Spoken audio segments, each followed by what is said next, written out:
PG-12.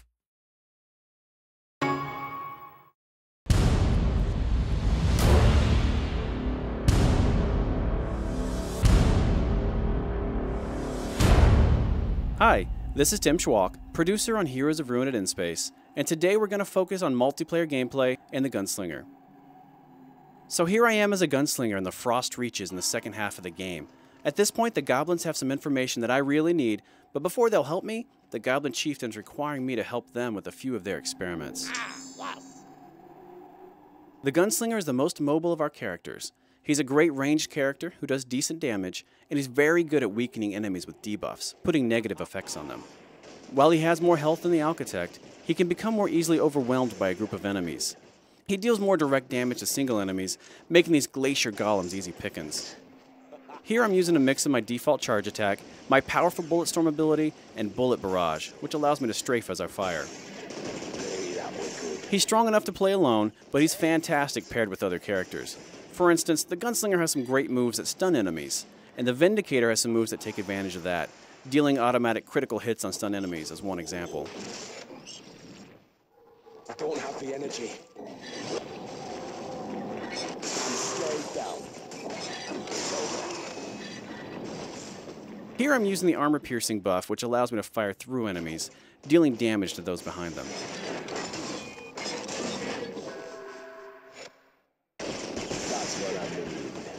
Excellent. Oh yeah. Oh yeah. Hey, that was good. And stay down.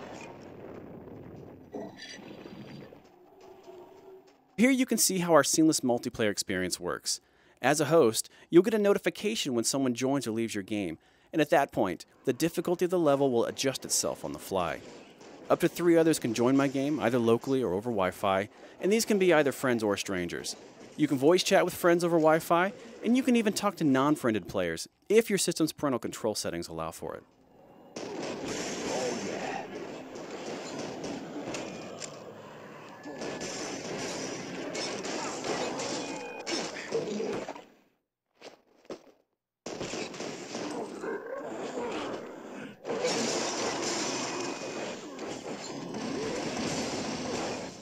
Once we clear out these enemies, we're going to face the giant ghoul Iron Fist. He shouldn't present too much of a challenge for us.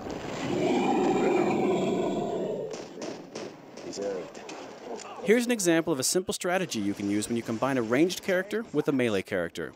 The Savage can keep enemies at bay with his strong melee attacks while the Gunslinger fires at them from a safe distance. There are, of course, more in-depth strategies where specific powers are concerned, but this is a tried-and-true way to combine forces. At this point, the Goblin Chieftain and his scientists are going to bring together all of the knowledge we've helped them gather through the experiments, and they're going to try and create their very own hero. As with all battles in the game, this one actually becomes more difficult as additional players join the fray. Of course, with additional allies, you open yourself up to all sorts of strategic advantages. Unfortunately, something goes terribly wrong, and we're left to clean up the mess.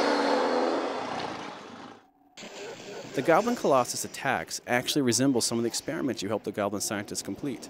The Goblin Colossus also becomes more dangerous as he nears death. He has a desperation buff that boosts his damage potential when he's low on health.